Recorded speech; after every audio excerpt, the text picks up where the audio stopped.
I'm Tomlyn Nicholson. This is Wednesday, February 4, 2026. Independent journalist Nick Shirley just pocketed $100,000 from X and Elon Musk as an honorable mention winner in their written contest competition for his explosive article exposing alleged massive fraud in Minnesota's taxpayer-funded programs. He thanked the program for their uncapped reach that sparked global controversies and real change, saying that X is the future for creators who want to compete with YouTube and Facebook. In a major escalation, the partial government shutdown stretches into its fourth day as House Republicans push for a vote on a Trump-backed funding deal.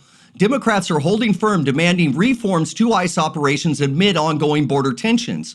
Lawmakers gear up for a House-wide ballot Tuesday that could end the impasse affecting 78% of federal agencies. Border Patrol agents are facing refusal of service at gas stations and hotels, igniting a fierce debate over discrimination against federal law enforcement.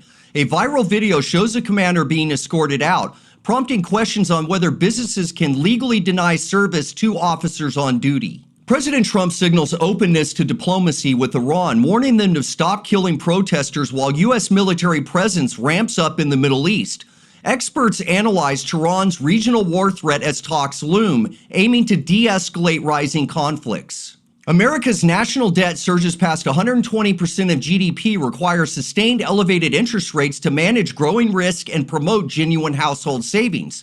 Persistent calls for rate cuts must be rejected, as they risk further politicizing monetary policy and postponing the necessary fiscal discipline to avert a deeper economic crisis. Trump prepares to host Colombian President Gustavo Petro at the White House, with drug trafficking dominating the agenda.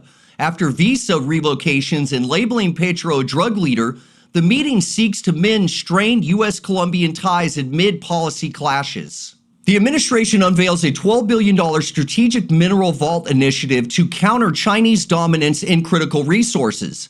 This bold move aims to secure U.S. supply chains for tech and defense, marking a key economic strike in the ongoing trade rivalry. Donations pour in for a fallen New York police officer and new mother tragically killed by a DWI suspect.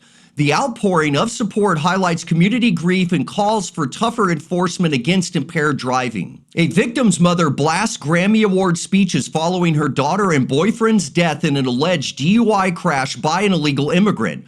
The incident fuels outrage over immigration policies and road safety failures. Trump endorses former critic John E. Sununu in New Hampshire's high-stakes Senate race, backing him over Scott Brown. This endorsement could tip the scales in the contest vital for GOP Senate control. The president declared a national emergency over Cuba, slamming the regime for ties to terrorists and threatening tariffs on nations supplying it with oil to squeeze the communists harder.